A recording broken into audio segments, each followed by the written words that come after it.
नहीं हुआ, 3-4 साल बाद हम यहाँ सूरत आए। हमें मतलब जॉब करने का इच्छा था, इसलिए हम यहाँ आए। डायमंड डायमंड में अकाउंटिंग का काम, बट वहाँ से हमारा मतलब बिजनेस करने का मन हुआ। હા, જ્યારે જ્યારે મને જમીનમાં જરૂર પડે છે ત્યારે આઈએફએલમાં જાઉં છું.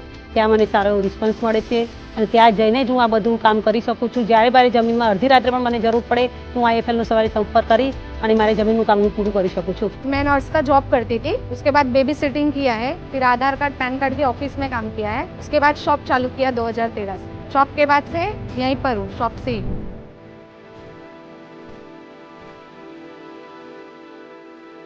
मैं तो खुद से कुछ मेहनत कर करके अपना कुछ पढ़ा है, गोल्ड ले करके अपना कर सकती हूँ।